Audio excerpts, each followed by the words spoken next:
con respecto al tema de cómo estudiar o afrontar la historia, ¿no? Frente a cómo se venía haciendo en la reciente paralela, en la Edad Media, reciente para él, como digo, porque sabemos que en la Edad Media principalmente abundaba la crónica medieval, la historia en cualquier caso ya no se hacía como se hacía en la época clásica, no se había desvirtuado en cierta forma.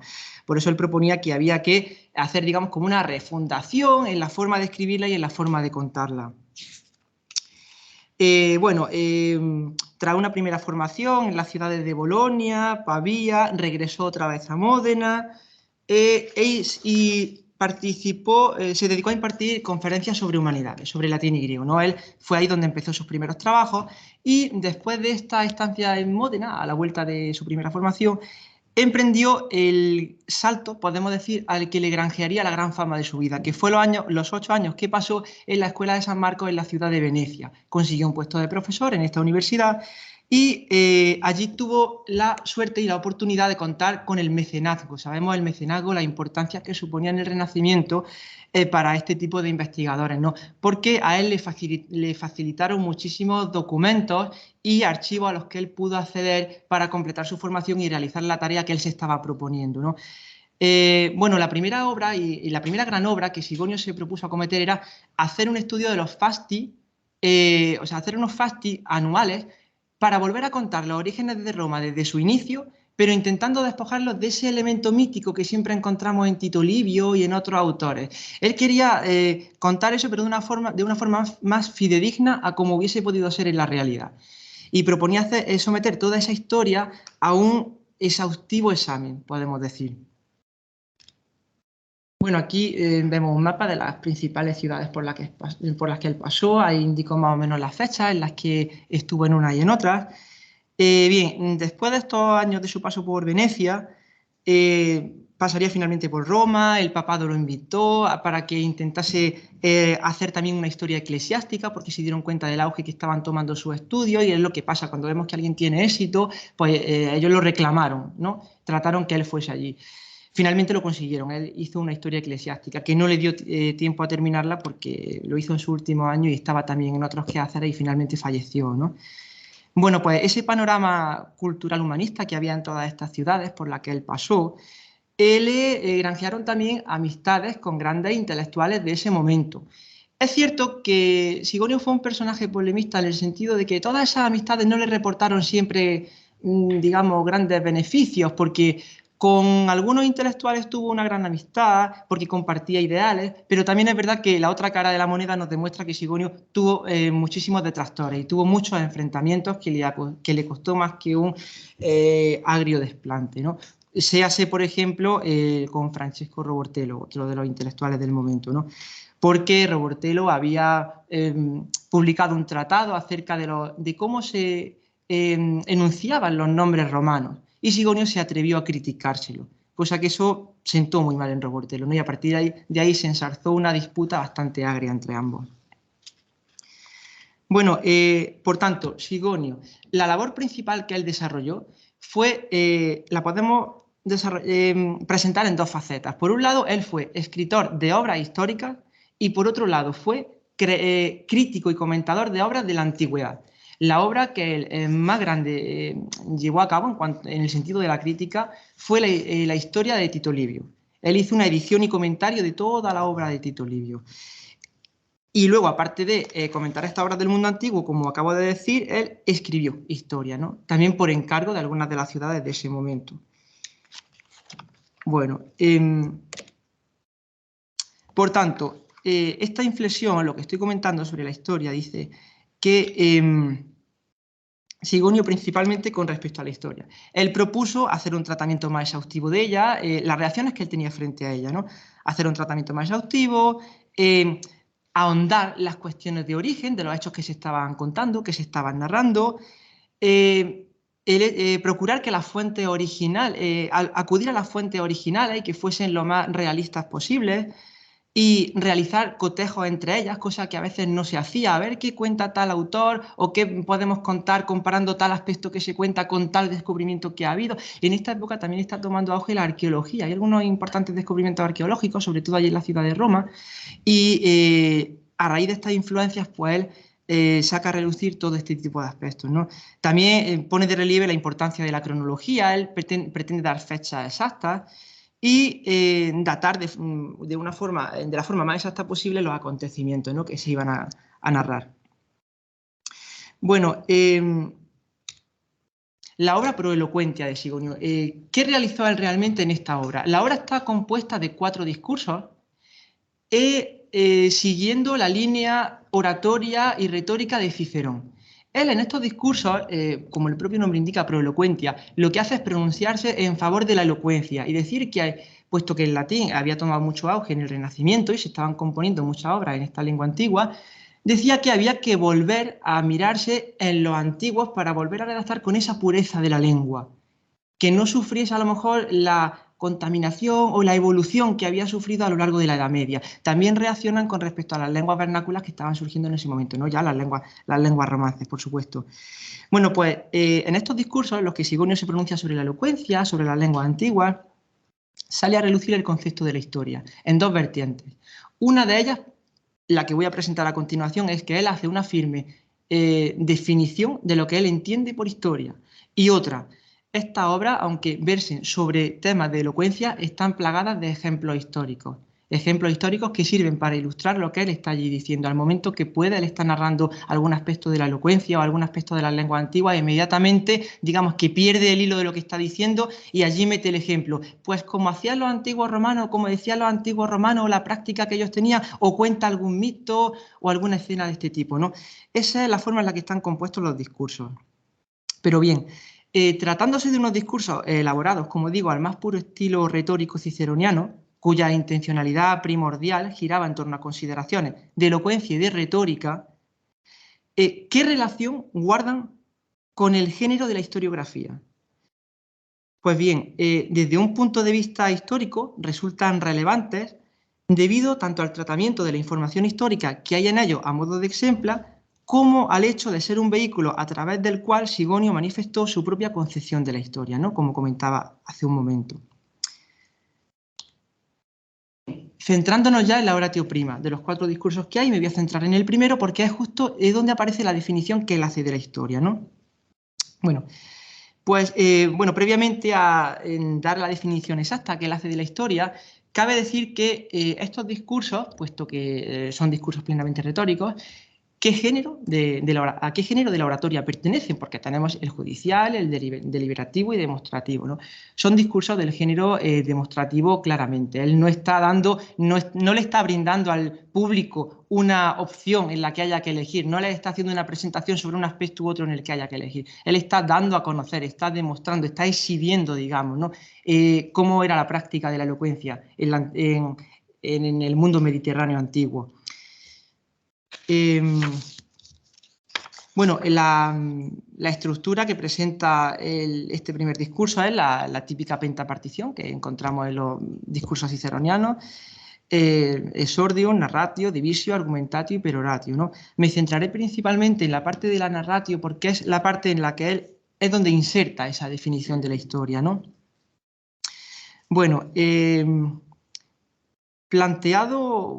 presentado el género al que pertenece este discurso y al hilo de la idea que Sigonio formula de la historia, observamos que tal aparece reflejada en la parte correspondiente, como digo, a la narratio. Así pues, tras manifestar que la importancia de la consolidación de estudios y tratados viene motivada por el aunamiento de las capacidades de expresión y pensamiento, él al principio, en lo que sería el exordium, él expone la importancia que reviste el asociar el pensamiento a la capacidad de expresión y lo que se puede llegar a alcanzar a conseguir con eso, ¿no? Entonces, teorizando sobre eso, igualmente con esta misma temática, él comienza la narratio y de repente dice: toda esta asociación de expresión y pensamiento nos reporta el que podamos conseguir redactar grandes tratados que nos aportan conocimiento a la humanidad. Lo deja ahí.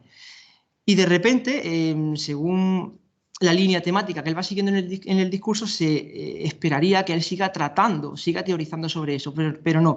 Digamos, en un corte abrupto, de repente él dice: la historia. Termina de decir: obtenemos esos tratados de aunar la capacidad de pensamiento y de expresión. La historia como si fuesen tratados o escritos que también sirven para ilustrarnos y como para aportar conocimiento, ¿no?, a la humanidad. Bien, a ver. Bueno, previamente, la pregunta, antes de dar paso a la definición de la historia, él hace una gran pregunta retórica, ¿no? La que encontramos aquí, él dice, pues, ¿qué clase de conocimiento y de sabiduría tendríamos, gracias a los dioses inmortales, acerca de las más ilustres artes y de las más célebres disciplinas, acerca de la filosofía, acerca de la propia dialéctica administradora y, por así decirlo, servidora? Dice acerca de las leyes, acerca del derecho, acerca en definitiva, dice, del mismo Dios, dice acerca de la religión, acerca de la justicia, del cumplimiento ejemplar. Bueno, realmente el texto latino refleja el término pietas, pero sabemos la complejidad que reviste este término en latín y aquí he optado, creo, por él está tratando de dar a conocer un modelo ejemplar de comportamiento, ¿no? Dice, pues, ¿qué conocimiento tendríamos de todo eso si los hombres no hubiesen persistido en todas las variedades de discursos, los cuales, una vez instruidos en el extraordinario arte de la palabra, nos brindaron por inspiración divina esos tratados de los que aprendemos? Y ahora es cuando viene la definición de la historia, ¿no? La cual adquiere completamente, en cuanto se lee la definición, un rango de elogio. Se ve que él realmente lo que está haciendo es elogiando, ¿no? Aprovecha la oportunidad para proceder a hacer esa definición elogio de la historia. Ese es el texto de la definición que él hace. La traducción que yo propongo para mi tesis doctoral sería algo así como, dice, la historia ciertamente dice, cuán admirable, cuán deleitante, cuán productiva es. Esta contiene los hechos acaecidos y todo el recuerdo de tiempos antiguos. Esta evoca los hechos gloriosos e ilustres de estirpes guerreras, de pueblos con afán de dominio, de poderosos reyes, de fortísimos hombres. Esta pone a la vista un gran número de hermosísimos ejemplos de moderación, de seriedad, de justicia, de buena fe, de fortaleza y, en suma, de todo virtuosismo. De modo que, al leerla, está haciendo un claro guiño a la historia escrita, ¿no? No se refiere a la historia que se transmita de forma oral. Dice, al leerla, podamos contemplarlos con placer y admiración e incluso con mucho imitarlos en acompañamiento de nuestro disfrute. O sea, la historia como algo deleitante, algo que tiene que estar bien escrita porque tiene que aportarle al lector, digamos, cierto placer, ¿no? Que le aporte algo. Dice, esta, en fin, la historia, de por sí sola, en mi opinión, pone de manifiesto no solo cuánto puede aventajar un hombre al resto de seres, sino también cuánto a los demás hombres, puesto que permite a todos y cada uno de los que se dedican con ahínco al estudio del mundo antiguo conocer los acontecimientos sucedidos antes de su nacimiento, no de forma distinta a como ocurrieron, aunque vivan en un tiempo lejano de ellos. O sea, la historia deleita y además permite conocer épocas en las que la persona que se está enfrentando a esa lectura no la ha vivido, no puede instruirse sobre ella y puede servirle de aleccionamiento o como una especie de espejo o reflejo en el que mirarse, ¿no? Y finalmente concluye la definición y dice, pero no obstante, nadie pone en duda que todo ello hubiese yacido en las tinieblas si no hubiese intercedido el esplendor de una elegante y brillante elocuencia. Y es aquí donde ensambla, digamos, el qué tendría que ver y por qué. Es como una especie de justificación que él está haciendo. Yo estoy hablando de la elocuencia y por qué de repente hablo de la historia, ¿no? Pues ahí lo está diciendo, ¿no? La elocuencia ha ayudado a que la historia salga a la luz. Pues bien, siguiendo las matizaciones que realiza el profesor Villalba Álvarez en un capítulo de libro que publicó hace algunos años titulado La historiografía latina en el Renacimiento, observamos que en el concepto declarado afloran los objetivos fundamentales que circundaban la producción historiográfica neolatina. ¿Qué objetivos afloraban en el Renacimiento con respecto a la historia? Pues bien, la historia se servía como literatura, la historia como fuente de creación literaria, la historia como ejemplar, porque aportaba ejemplos de la antigüedad y podía ayudar para ilustrar ejemplos del momento o para hacer alguna comparación. Y finalmente la historia como propaganda. Sabemos que en esta época están tomando auge los poderosos en algunas de las ciudades de Italia, del norte de Italia sobre todo, donde él se mueve, y la historia sirve como propaganda para dar a conocer a esos líderes o a esa especie de mandatarios de las ciudades, ¿no? De la que se sirven en muchas de las ocasiones. Pues bien, concretamente, como reflejo de ello, de estas tres matizaciones que hace el profesor Villalba, A lo largo de la definición que acabo de leer de Sigonio, podemos establecer tres claros apartados. O sea, que en esa definición podemos establecer tres aspectos principalmente que se destacan los unos de los otros. Bueno, en primer lugar, esta idea personal tan detallada y pomposa, por la forma en la que lo cuenta, ¿no? Deja entrever desde las palabras iniciales la pasión con la que Sigonio llevaba a cabo su labor histórica y los beneplácitos que sentía obtener con ella. Aflora la idea de la historia como medio transmisor y cuasi visualizador de acontecimientos del pasado que, recogidos por escrito y bien narrados, ya como hacía alusión antes, la historia como fuente de creación literaria, pues esos hechos bien narrados se hacen agradables e ilustrativos para quien se disponga a participar de ellos. Ya vemos que también tilda la historia y la definición de admirable, fructífera, etcétera, ¿no? El texto pone de manifiesto la finalidad didáctica que puede llegar a alcanzar. Como señala el profesor Villalba, la historia resguarda del olvido hechos antiguos con una doble finalidad. Por un lado, la erudición y por otro lado, la fuente de enseñanza. O sea, el profesor Villalba lo que hace es decir, en esta época, en el Renacimiento, se cultivaba la historia, pero hay que tener en cuenta que se cultivaba o bien como anticuario, simplemente el arte por el arte, el escritor redacta la historia y ahí la deja, y también tiene otra vertiente, que sería la historia como fuente de enseñanza, ¿no? Para dar a conocer ciertos aspectos del mundo antiguo para hacer comparaciones con el mundo actual suyo. Bien, durante el siglo XVI, en el que vive Sigonio, es harto manifiesto que la historia en sí misma se constituía en un amplio abanico de exempla, de lo más variado. Dice Sigonio en la definición, exempla quam plurima, quam pulcherrima, ¿no? Sigonio casi todos los adjetivos que pone en los discursos los pone en grado superlativo y si puede los pone reforzados con el quam. Para él todo es lo más, ¿no?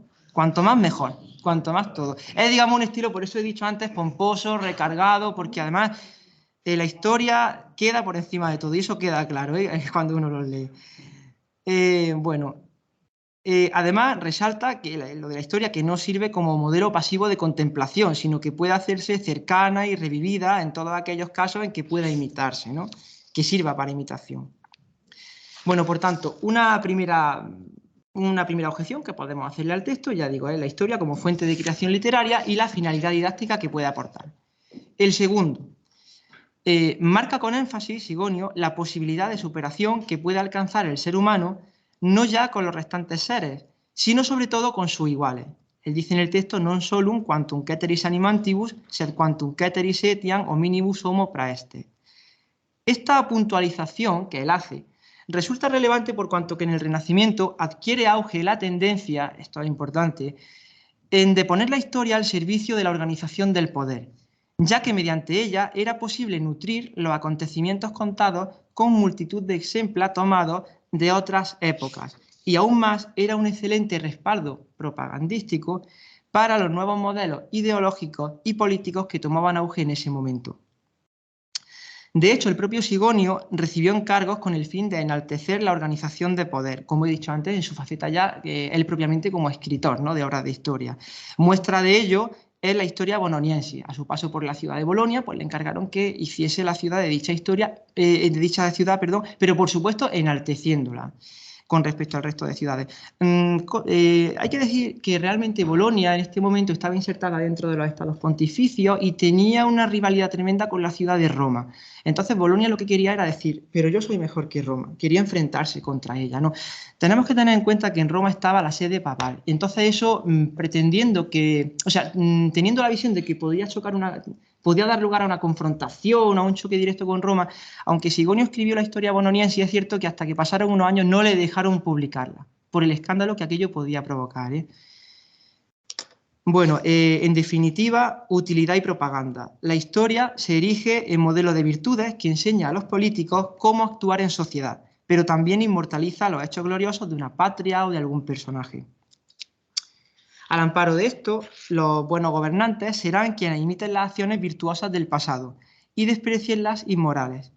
El doctrinario de ejemplos antiguos marcaba tendencia al sentar modelos de virtus o vitium.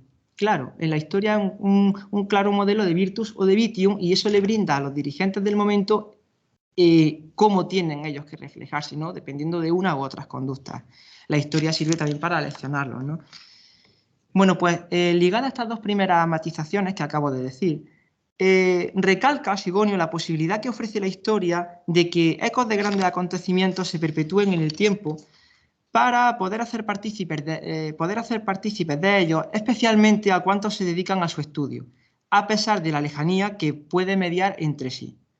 Tal vez el reflejo de esta idea, o sea, el que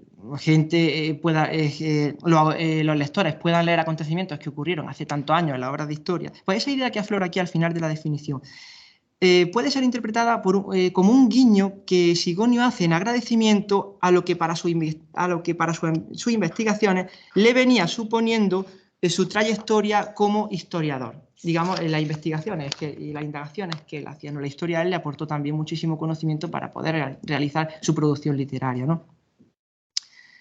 Bueno, y el tercer aspecto que podemos comentar de esta definición es el colofón final al elogio de definición que él hace, pues lo marca la ineludible relación pretendida y buscada entre la historia y la elocuencia, como comentaba hace un momento.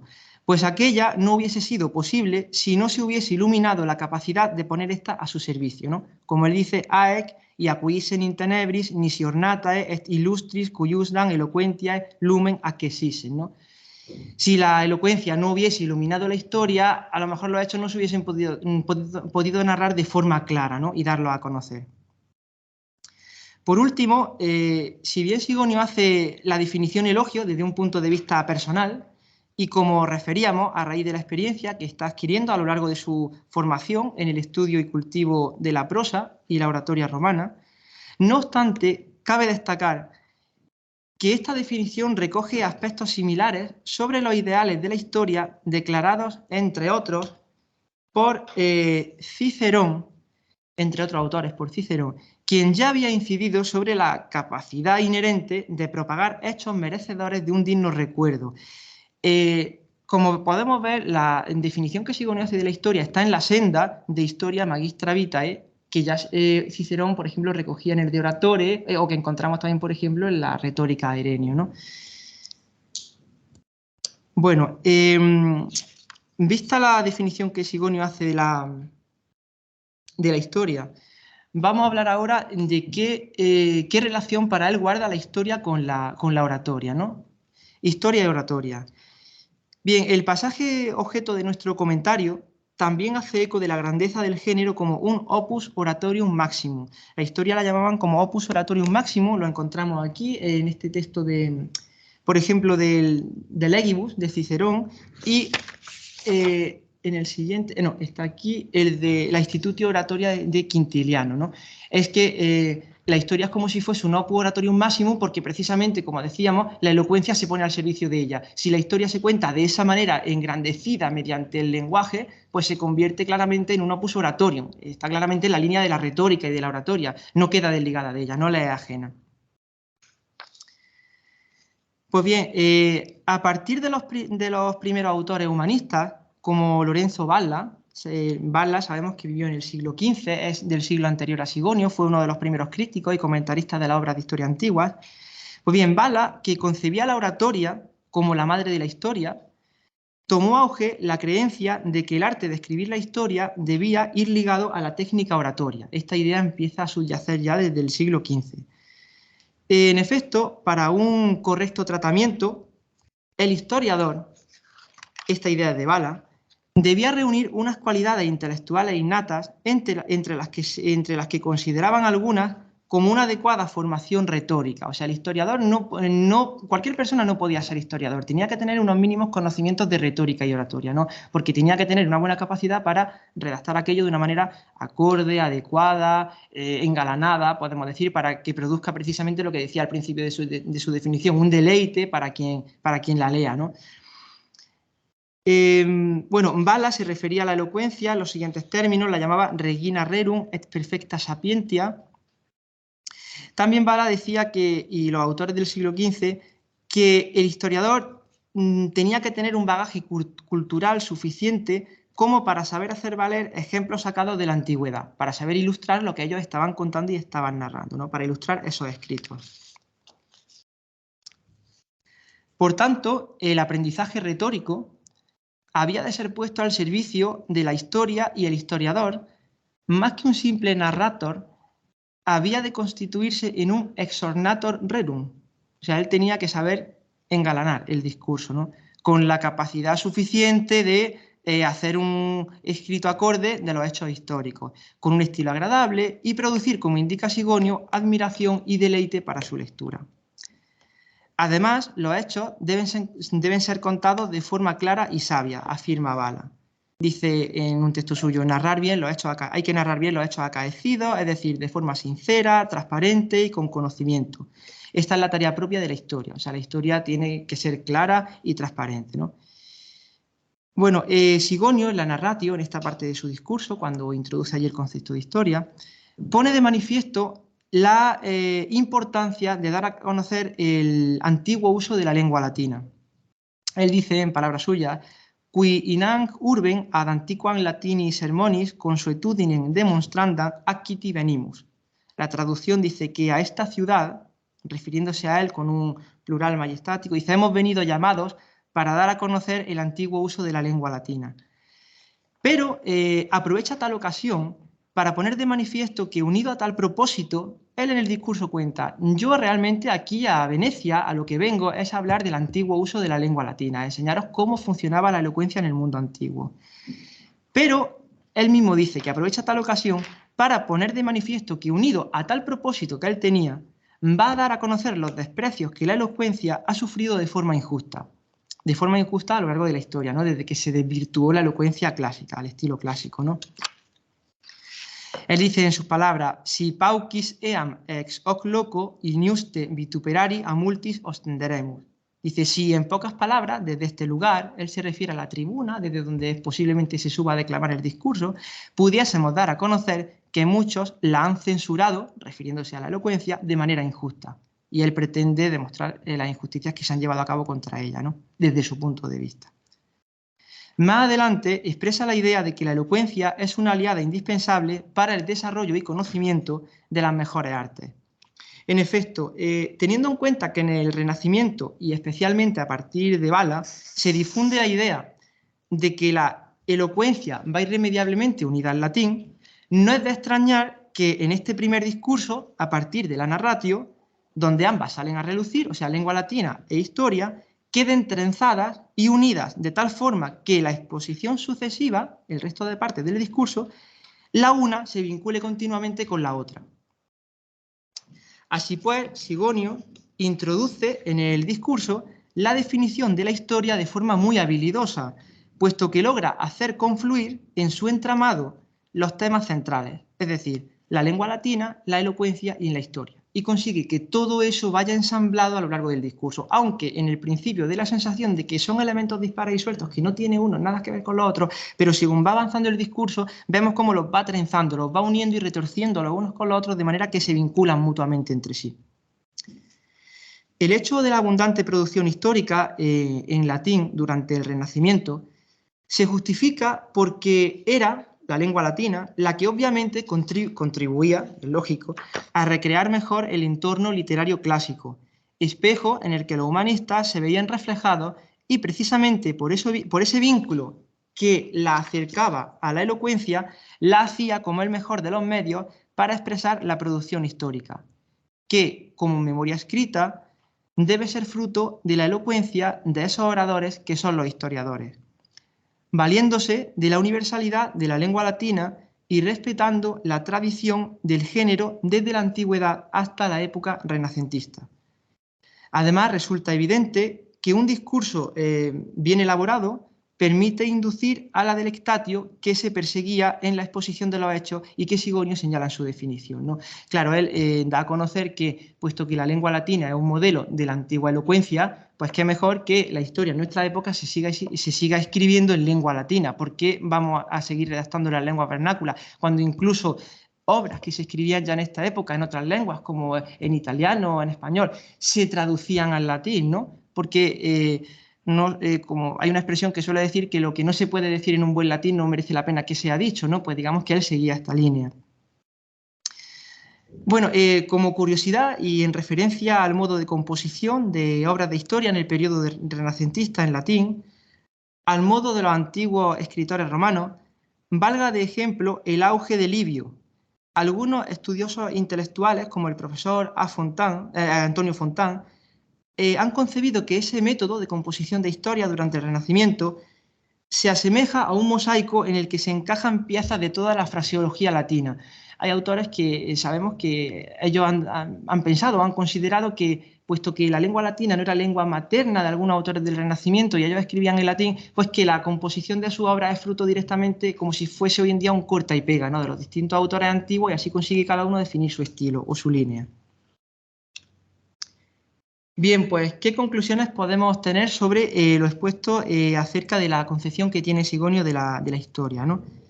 Pues bien, la definición de la historia que Sigonio presenta, si bien reviste innegables tintes de originalidad, guarda enormes recuerdos de los citados pasajes que hemos visto hace un momento en diapositiva de Cicerón y Quintiliano, y conforma un remarcado elogio definición, podemos considerarlo, a modo de un gran inciso en el devenir de la temática inicial del discurso, que era la unión entre capacidad de pensamiento y lenguaje, que expone desde la narratio, ¿no?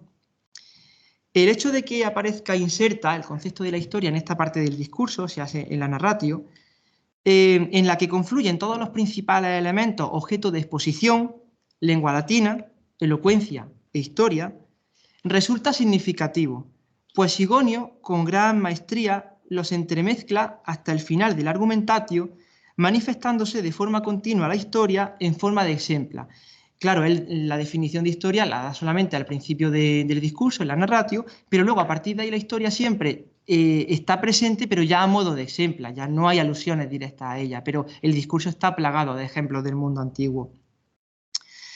Pues bien, este discurso programático, en el que nuestro autor hace una contundente declaración de intenciones para su futura contribución al desarrollo de la historiografía humanista, muestra además un amplio conocimiento de la fecundidad cultural de la oratoria antigua latina en beneficio de la nueva convivencia ciudadana, ¿no? El mundo antiguo también sirve para ilustrar o para seguir patrones en la sociedad suya actual acorde al mundo antiguo, ¿no?, que es lo que se pretende en definitiva poner en auge en esta época y que los humanistas hacen tanto ahínco en ella, ¿no? Pues bien, hasta aquí la exposición. Gracias por la atención.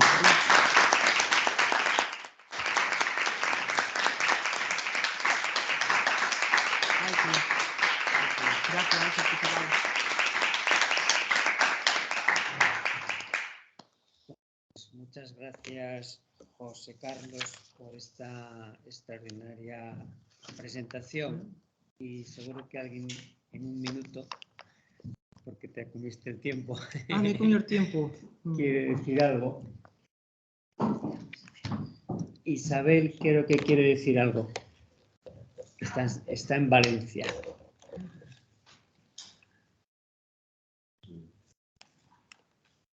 Ahí está. Espera, que no te oímos. Micrófono. Porque se ve que el micrófono está desconectado y no se ve, ¿no? Ahora creo que se... A ver, Isabel, ¿nos oyes? No queríamos dar la enhorabuena al conferenciante por su exposición, que reactualiza los contenidos tradicionales de la época clásica. Pues esperar que se profundice mucho en ese tipo de estudios que nos marcan la importancia de la historia desde que en aquella época los antiguos decidieron que era el método perfecto para dejar bien claro el éxito de sus hazañas, de sus res gestae, de sus magníficas obtenciones sustancialmente militares. Enhorabuena, nada más. Vale, muchas gracias. Bueno, pues hasta aquí podemos llegar y tenemos que dar paso a la última comunicación. Muchas gracias, José Carlos. Muchas felicidades y mucho éxito para tu tesis. Gracias, muchas gracias. Esperamos verte por aquí. Sí, espero ver. Y ahora vamos a recibir a nuestra última comunicante, que también es una veterana en estas jornadas, y que es Sandra Romano Martín, profesora de la Universidad Autónoma de Madrid, que nos va a hablar... No está abierto. ¿Crees que puedes Tengo que poder. compartir? Le he dado a compartir, pero no sale el archivo. Que nos va a hablar, como decía, en un segundo, acerca de un tema muy de moda hoy en día, siempre, que es el titulado Ad medicinam pertinentia terrae genera, lodos medicinales antiguos y modernos. Cuando quieras. Y bienvenido otra vez. Bueno, pues muchas gracias. Sobre todo, al principio quiero darle las gracias a la delegación de la SEC de Asturias y Cantabria por volver a organizar estas jornadas después de la pandemia y por acogernos con esta calidez, como siempre, y por supuesto al Departamento de Filología Clásica y Románica por acogernos aquí. Bueno, yo voy a ser la última que va a hablar en estas jornadas, intentaré no extenderme, así que lo he traído escrito para no pasarme del tiempo. Espero que nos dé tiempo a verlo todo. Yo os voy a hablar de un tema a caballo entre la arqueología y la filología, algo que no está en mi línea porque normalmente me dedico a estudiar literatura, pero bueno, llevo un tiempo estudiando las fuentes textuales que nos ayudan a conocer mejor un aspecto muy concreto del termalismo antiguo, que es el del uso y disfrute de los lodos termales o lodos medicinales.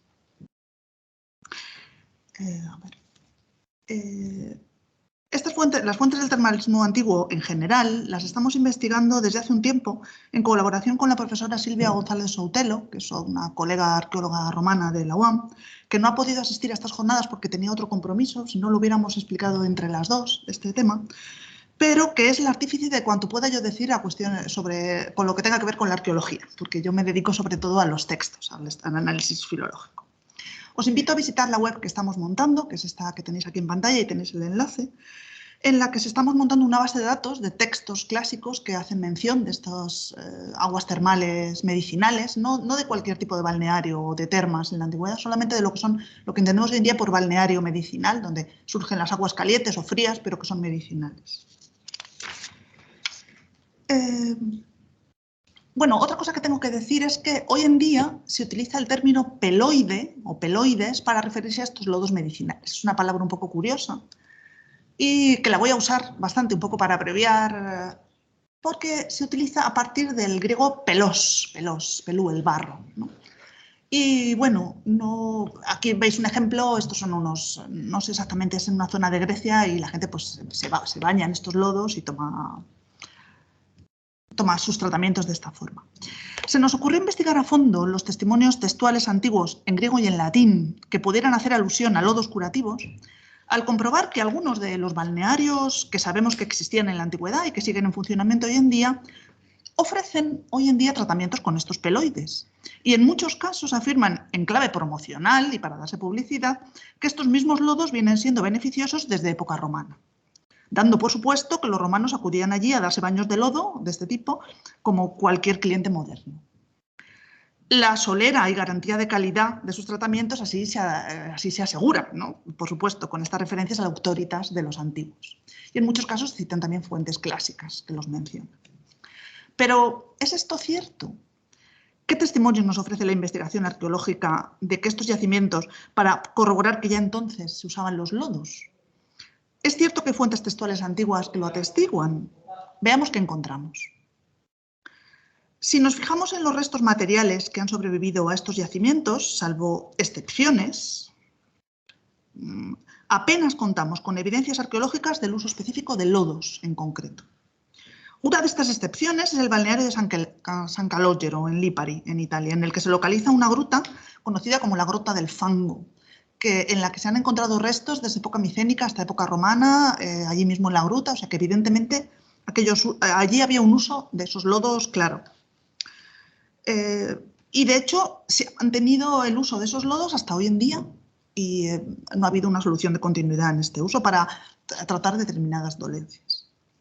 Sin embargo, en la mayoría de los yacimientos que hemos podido estudiar hasta el momento, solo podemos plantear una relación hipotética entre el conocimiento y el uso tradicional y actual de los peloides naturales y los restos arqueológicos que quedan de época romana o griega, que se han constatado en ellos, de los que se puede decir, pues esto es un indicio de que usaban lodos porque hay una piscina, pero bueno, a lo mejor era de agua, no se puede saber.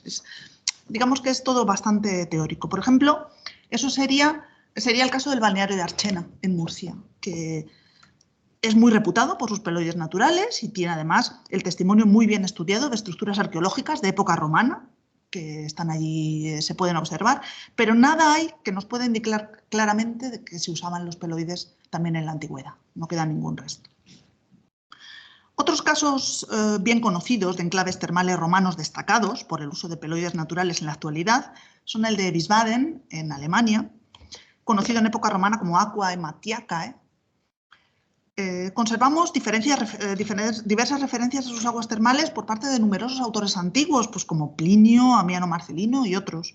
Y además, en esta población se descubrieron restos arqueológicos de un balneario romano de gran entidad que, a pesar de su singularidad y buen estado de conservación, fueron prácticamente destruidos al construir el balneario moderno a principios del siglo XX, como suele pasar.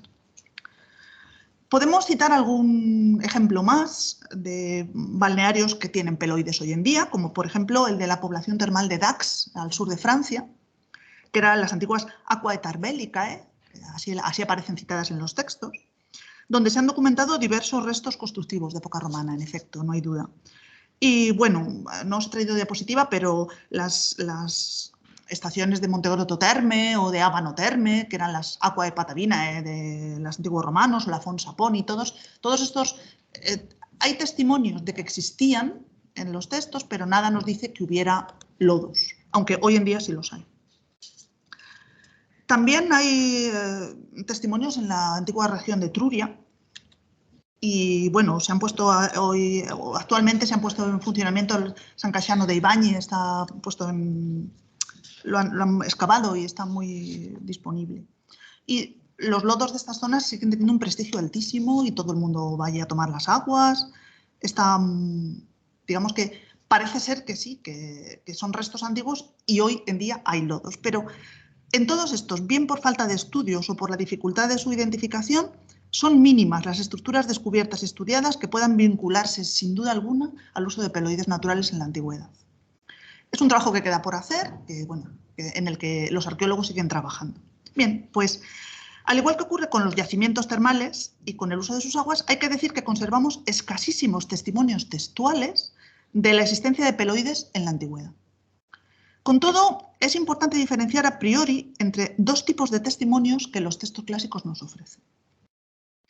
Por una parte, es tradicional que en textos de naturaleza médica, técnica o enciclopédica se haga un estudio detallado de los diferentes tipos de tierras recomendables para curar enfermedades o con otros usos tópicos. Los listados de estos ad medicinam pertinentia terrae genera coinciden más o menos en las diferentes fuentes, tanto griegas como romanas, así como en las descripciones de cada tipo de tierra, en los usos médicos que se les atribuyen o en su procedencia. Son unos textos bastante largos, por eso os pongo aquí la referencia por si queréis consultarlos, pero este tipo de listados se han repetido a lo largo del Renacimiento, de la Edad Media, incluso si entráis en la página de la Wikipedia, buscáis tierras medicinales, pone la misma lista de Plinio, exactamente, es exactamente lo mismo. Pero hay que notar que estas tierras no son termales, ni se usan necesariamente en forma de lodos, aunque entre sus formas de aplicación más habitual esté la de formar emplastos con agua y aplicarlos sobre el cuerpo o con aceite. No se trata, pues, propiamente de peloides, estos listados que son, podríamos decir que son los textos más habituales y más largos que podemos conservar en la antigüedad.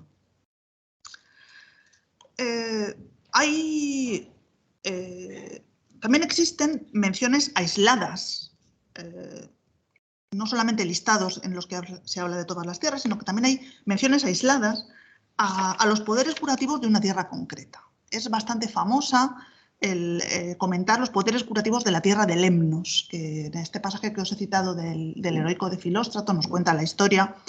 Esto lo menciona Galeno, por supuesto, en el libro 12, y Filóstrato lo cuenta a cuenta del mito de Filoctetes, cuya herida maloliente solo pudo curarse gracias a que los griegos lo abandonaron a su suerte en Lemnos, donde por suerte se encontraba una tierra curativa maravillosa que le acabó curando la herida y pudo seguir su viaje. Aquí, bueno, la versión que da Filóstrato de la historia es que el pobre Filoctetes no quedó abandonado a su suerte, sino que se quedaron muchos con él y allí lo cuidaban y tuvo bastante suerte. El pasaje de Galeno lo que comenta es que los de Lemnos utilizaban esta historia para promocionar su tierra y la vendían, claro, a los turistas. Digamos que era la promoción y el merchandising ya de la antigüedad. Pues si se curó Filoctetes, ¿qué no hará con vosotros? ¿No? Era muy interesante. Por otra parte, conservamos solo algunas menciones antiguas al uso de lodos curativos en el contexto de balnearios termales. Y en todos los casos se habla efectivamente de ellos como remedios para curar enfermedades o por sus beneficios en general para la salud. El autor más antiguo que menciona este uso es Plinio, como no, que aparece en todas partes, que en el libro 31, en medio de su largo estudio sobre las virtudes de las aguas termales, nos dice: utuntur et caeno fontium ipsorum utiliter, sed ita sin litum sole inarescat. Es decir, se utiliza con buenos resultados, utiliter, pero dice se utilizan. Se sirven del cieno de las propias fuentes termales, del lodo que surge al mismo tiempo que surge el agua, en la misma zona. Pero solamente tiene utilidad si una vez aplicado se deja secar al sol. Uno se unta, se lo deja secar al sol y ese es el efecto que hace. Podremos decir que solo por este testimonio de Plinio podemos deducir que en cualquier balneario termal en donde surgieran estos lodos se podían extender los tratamientos a los lodos que habían, no solamente al agua. No habla de un balneario concreto en donde por curiosidad se utilizara el lodo, dice que suele usarse el lodo que brota también en estos balnearios. Así que, bueno, de aquí podemos decir que era algo habitual, lo podemos deducir si queremos, ¿no? Es interesante el dato que da sobre de que solo dejando secar el barro al sol se consiguen los resultados deseados, pero eso quiere decir que no era necesario bañarse, estar mucho tiempo bañándose en el agua, sino con untárselo un poquillo ya valía. Bueno, de esto, pues no. Si en la antigüedad, si hoy en día se utilizan peloides y ese balneario ya existía en la antigüedad, pues es posible que en la antigüedad también hubiera peloides, pero bueno, esto es una deducción un poco gratuita. Otro testimonio que tenemos del uso de este tipo de lodos, un poco más controvertido, es lo que menciona Plutarco, quien en sus Moralia, aquí quejándose de que los griegos están empezando a asumir costumbres bárbaras a causa de la superstición, cita un verso de Eurípides, y por culpa de la deisiraimonía, a causa de la superstición, se dedican a hacer peloseis, cataborboroseis, sabatismus, ripsis, bueno, este tipo de cosas, lo que tenéis en el texto. Es decir, esas peloseis, que vienen de la palabra pelos, es baños en el barro, baños en el lodo, ¿no? No parece claro que esta mención a estas peloseis tenga nada que ver con usos medicinales o termales, ya que las equipara, las está poniendo al mismo nivel que la costumbre ritual de revolcarse en el lodo de los iniciados en los misterios órficos, estos cataborboroseis, o al hecho de festejar el sábado de los hebreos, a los sabatismus, ¿no? Para él son todo supersticiones, no son tratamientos medicinales. Si bien se refiere a baños de lodo rituales, no alude directamente a que sean medicinales.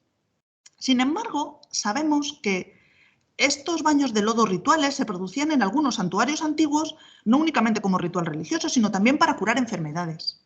Tal vez por el hecho de tratarse de lodos curativos en origen. Esta idea se sustenta con el precioso testimonio de Helio Arístides, que en el segundo discurso sagrado, no os lo recojo porque es un discurso entero, es un texto entero que hay que leer, nos habla de sus muchos problemas de salud y del largo proceso por el que consiguió curarse, gracias finalmente a tomar baños rituales de aguas y de lodo en el balneario de un santuario dedicado al dios Asclepio en Pérgamo. El texto, bueno, es muy largo, pero es interesante señalar que las palabras que usa para referirse a estos baños de lodo rituales y curativos son exactamente la misma palabra que Plutarco. Utiliza el verbo peló, que es cubrirse de barro, o topelogres hasta ahí, para decir me apliqué el barro, me unté de lodo y estuve toda la noche al fresco con el lodo puesto y luego me tuve que bañar en agua y di 3 vueltas alrededor del templo. Son unos rituales un poco, por supuesto, religiosos, pero al final se curó y lo hacía para curarse, con lo que sean baños de lodo no eran necesariamente medicinales, podían ser religioso-medicinales.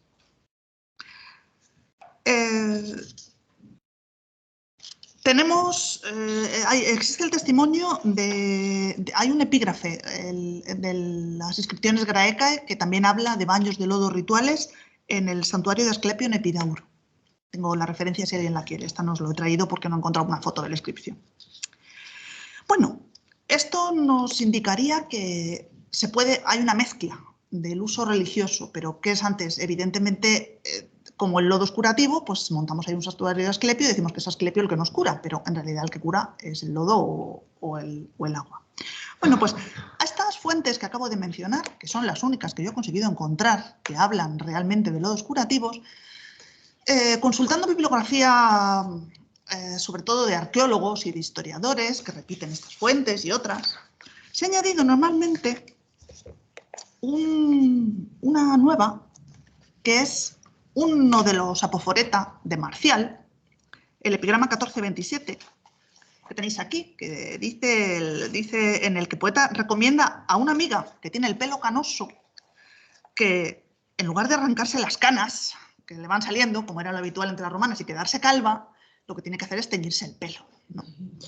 Y que se lo tiña con matiacas pilas, como dice aquí. Aquipe matiacas pilas. Recibe. Sabéis que los apoforetas son pequeños billetes para acompañar a regalos que se hacían, ¿no?, en las fiestas. Y entonces, pues decía, a alguien le regalabas unas bolas de matio, unas bolas de estas de tinte, con este billetito. No te quedes calva, no te arranques el pelo. Toma, úntate estos tintes.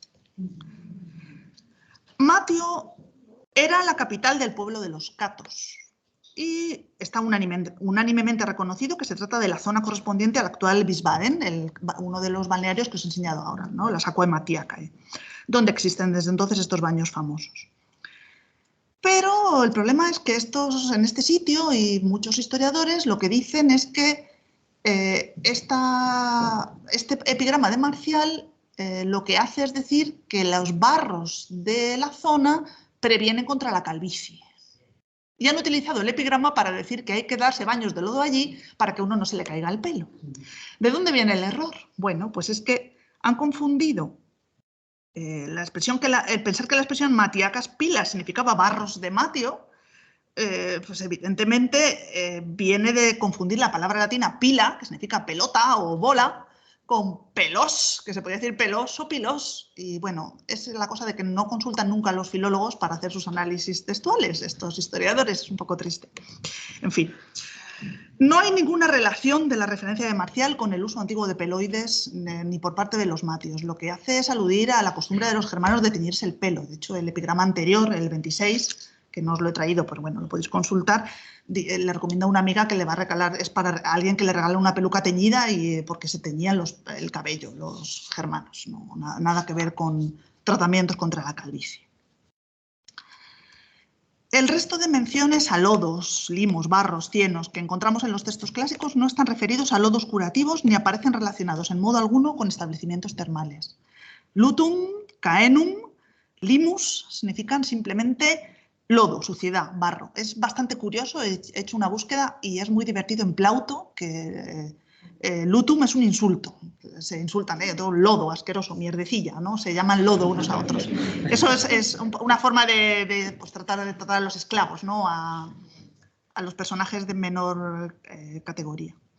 Pero, por supuesto, esta falta de testimonios textuales sobre el uso de lodos antiguos no es óbice para que algunas de estas estaciones termales, y por supuesto apoyándose en los historiadores tradicionalmente, no se inventen si hace falta toda una historia de lo más completa que, sirviendo como testimonio de antigüedad, también de auctoritas, asegure la calidad y la autenticidad de los tratamientos con lodos. Es el caso de Dax, esta es la diapositiva que os he puesto antes, basta con visitar la página de la Wikipedia dedicada a la Aquae Tarbélica y al centro de Dax y leer lo que nos cuentan. Empieza dando datos históricos justificables y rastreables. Dice: la ciudad de Dax es de origen romano, fue creada ex novo en época del emperador Augusto, entre los años 16 y 13 a.C., en el lugar donde emergen las fuentes de aguas termales, que es un recurso muy apreciado por los romanos y que se acabaron convirtiendo en unas fuentes termales importantes. Muy bien, hasta aquí no se dice nada extravagante, pero la explicación sigue haciendo alusión a una leyenda que suele ser muy habitual en este tipo de santuarios termales, que explica el origen de estas estaciones termales. Según cuenta la leyenda, un legionario romano que se encontraba de guarnición en el lugar poseía un perro tullido a causa de afecciones reumáticas.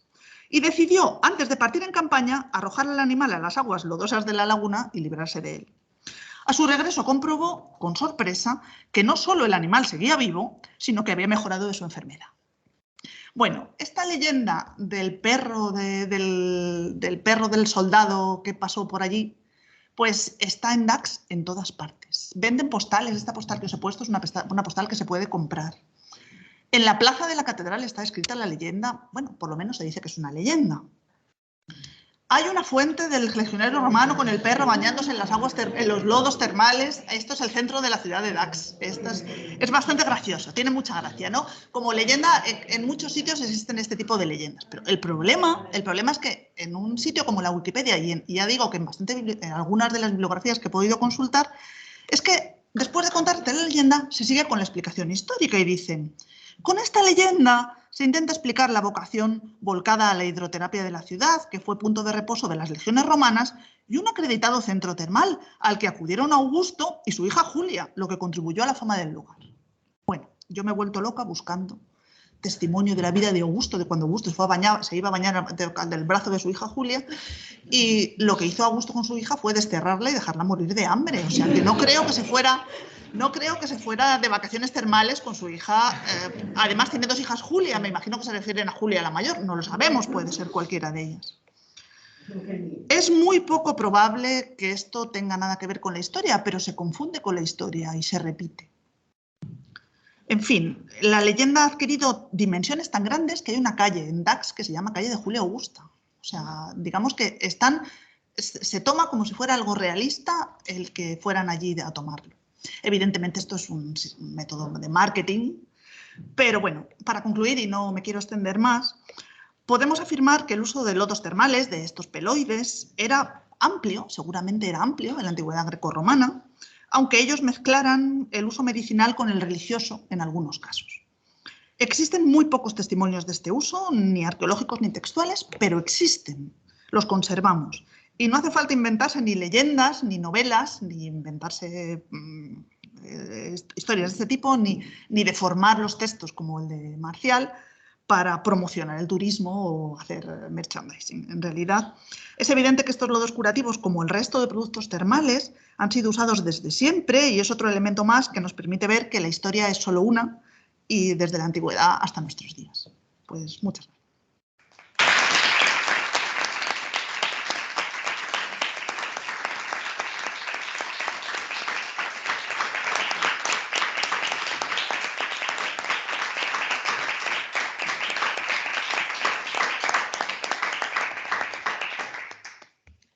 Muchas gracias a ti, Sandra, por tu concisión, tu claridad y por esta originalísima idea para investigar, que a todos nos evoca naturalmente imágenes muy actuales de tratamientos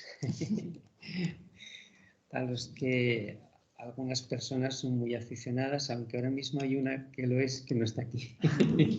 No voy a decir quién es. Pero...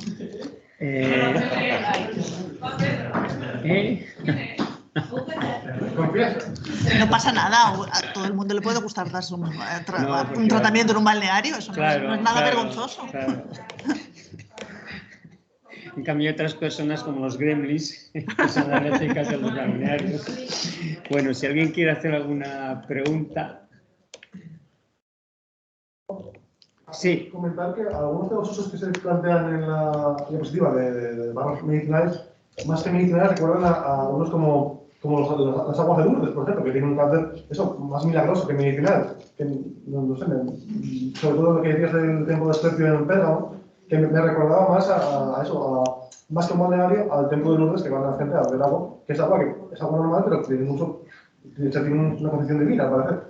O, de normal nada, ¿eh? Vamos a ver, en principio se trata de balnearios, es decir, de lugares donde hay fuentes termales. Y esas aguas termales pueden estar simplemente calientes, pero normalmente tienen alguna propiedad que es bueno para el estómago, que es bueno para la piel. Entonces, como curaban una enfermedad, es muy fácil el paso a decir, pues esto es el dios, es Asclepio el que nos está curando, gracias a estas aguas. No creo que se pusieron en una esquina con agua del río a decir que era Asclepio el que lo vendía. Es agua, tienen que ser aguas termales en estos santuarios.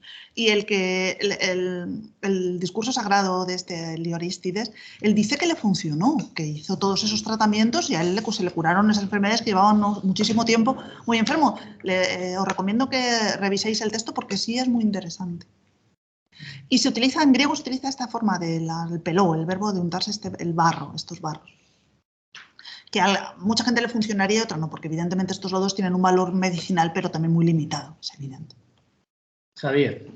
¿Y el término ese tan maravilloso de peroide? Eso es un neologismo que se han inventado los médicos modernos, que sabéis que se inventan, cogen una palabra en griego o en latín y luego le ponen un sufijo que a ellos les gusta. Claro, no. Podrían haber dicho los pelochos y han dicho los peloides, vamos. Pero es el término médico que hoy en día se utiliza para referirse a estos lodos termales curativos, como los que hay en Archena y en todos estos lugares.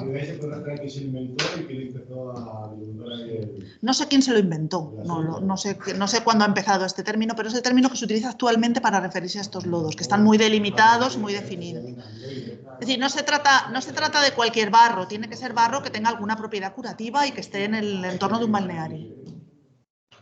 Pero eso es un neologismo, ¿Querías hablar tú? Claro, si es que esto es un negocio millonario, claro, el de los balnearios. El turismo, claro. Bueno, y religioso, en las iglesias no vale cualquier agua. Para santiguarse tiene que ser agua bendita. Claro. Y si viene del Jordán para el bautismo, ya ni te cuento, claro, ya es mucho más bautismal. Y mirasteis en Masada, en el Mar Muerto. Sí, ahí también hay aguas también, bueno, las aguas del Mar Muerto, donde sabes que flotas, pues la gente va allí a bañarse en el lodo y a refolcicarse. Sí, hay montones de sitios. Lo que pasa que, bueno, he traído algunos solamente porque es pero el estudio lo hacemos con todos los balnearios. Se hacen de todos los balnearios que se usaban en la antigüedad. Sí, eso es un trabajo más amplio.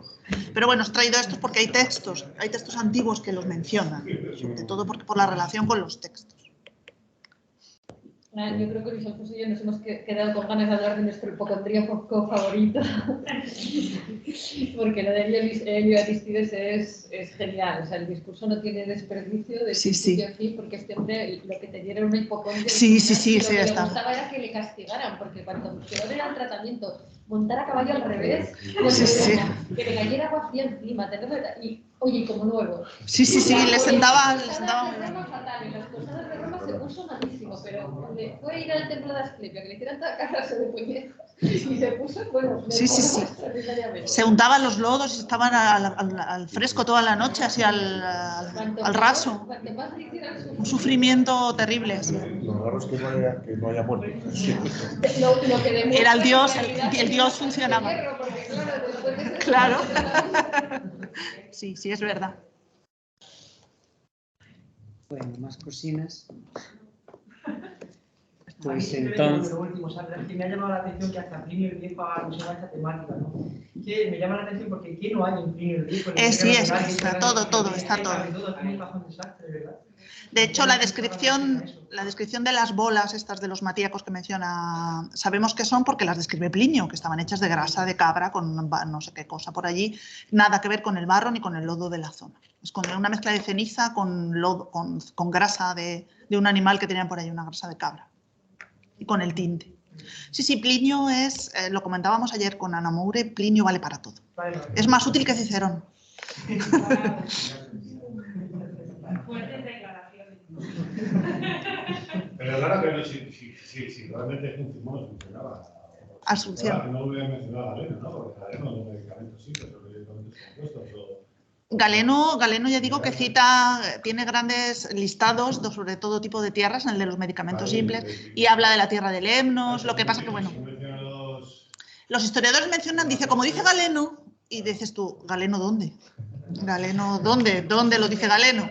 Y dicen que Galeno dice de todo, a saber.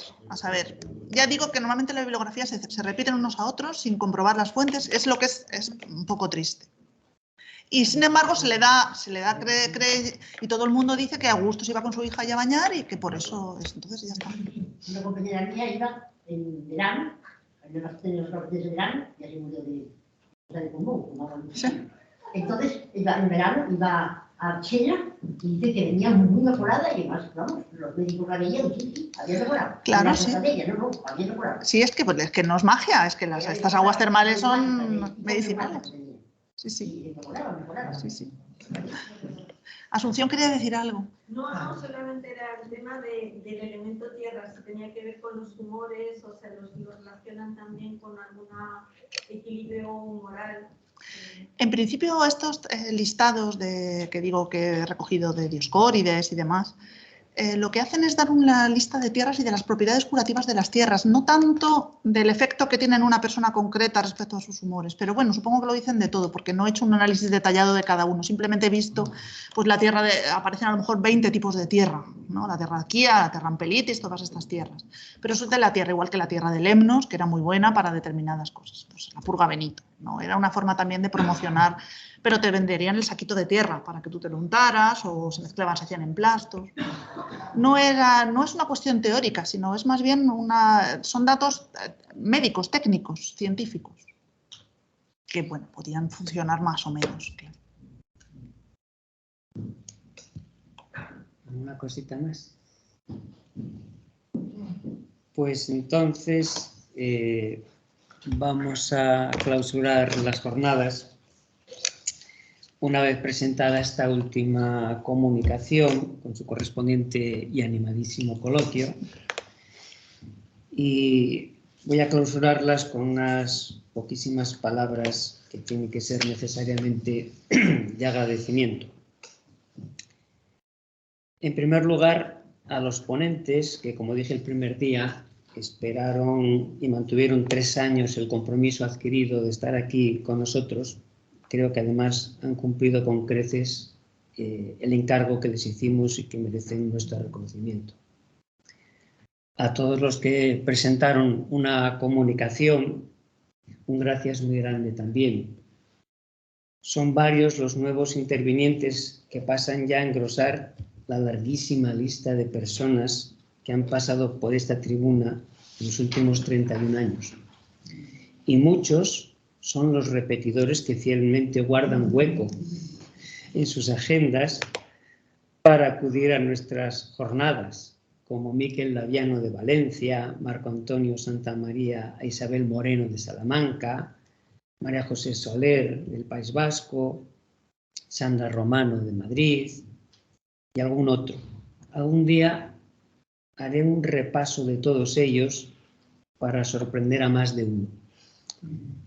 Ahora solo diré que, no siendo la más importante del país esta cita, no siendo publicitada urbi et orbi como otras, esta tribuna es, sin embargo, una de las más veteranas de España, de las dedicadas a la filología clásica, si no la más.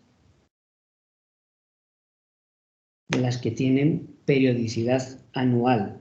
Y hemos mantenido nuestro compromiso ininterrumpidamente durante todo este tiempo. En esta tribuna se han estrenado algunos investigadores que ahora son figuras nacionales.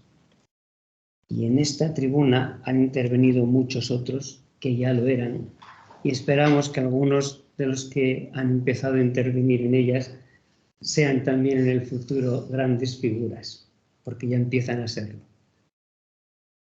Tengo que dar también las gracias al público asistente y muy especialmente a los alumnos que han venido a vernos y a los profesores que les han dejado libres sus horas para hacerlo. Lo que hacemos no tendría sentido sin vosotros. Y es por vosotros por quienes específicamente trabajamos. Gracias también a quienes nos han seguido por Internet. El número de personas conectadas no ha sido tan alto como en las 2 últimas ediciones, porque las mañanas no permiten, lógicamente, desatender los quehaceres laborales. Pero tengo que decir que hemos tenido muchos, ubicados en varios puntos de España e incluso del extranjero en lugares tan distantes como Portugal, Polonia o Alemania. Todos ellos han contribuido a ensanchar nuestros horizontes. A todos los asistentes habrá que sumar en un futuro muy próximo los que nos puedan ver cuando pongamos estas sesiones a disposición del público en general en nuestro canal de YouTube. Avisaremos de ello en nuestra página web y enviaremos el enlace a nuestros socios.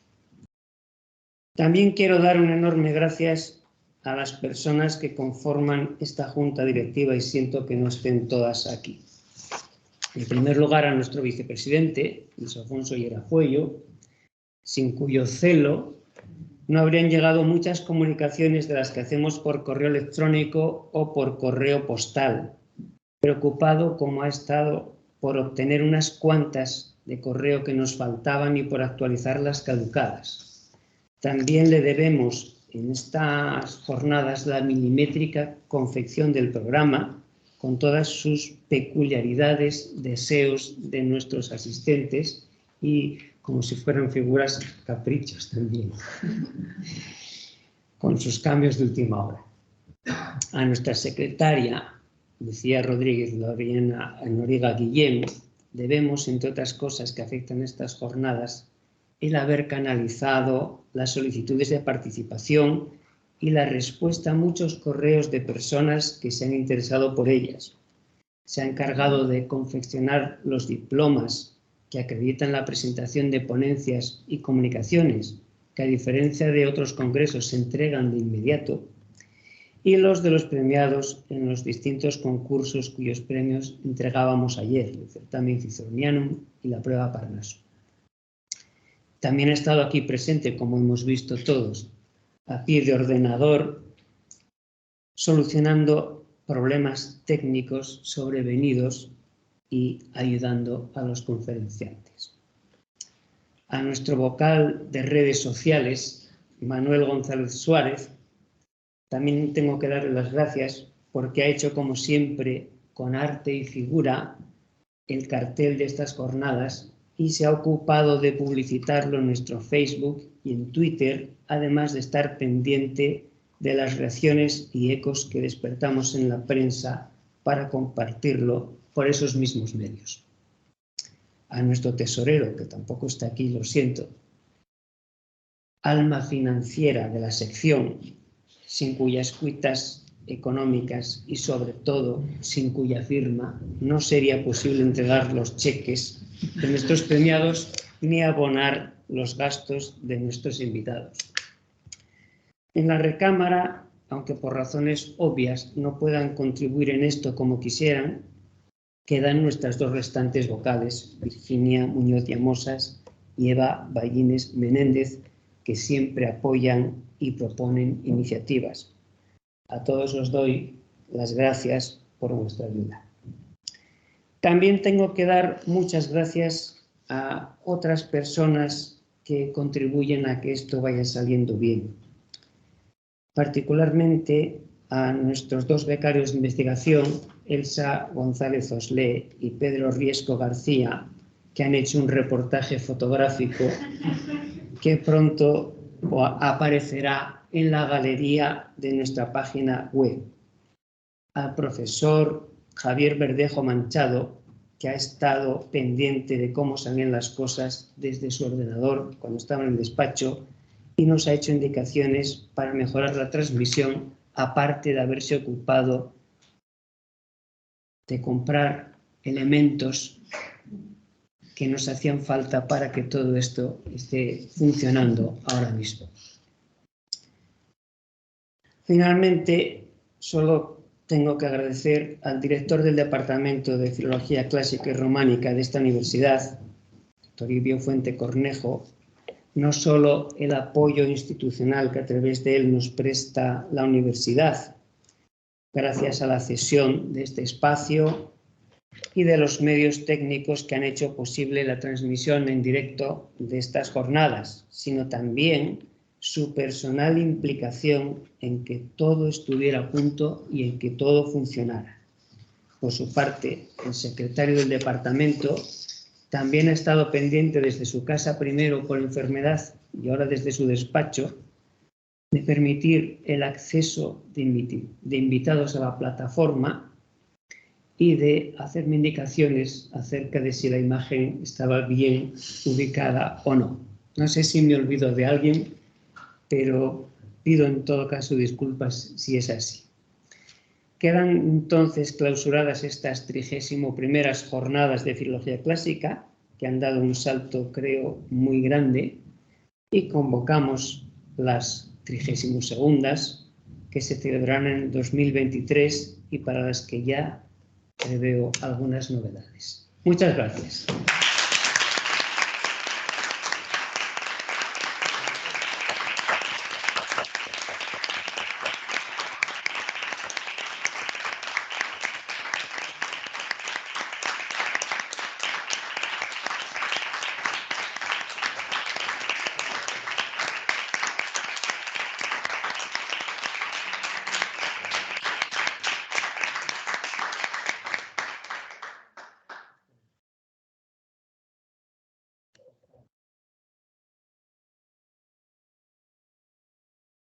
Voy aquí. Dejamos de grabar un momento.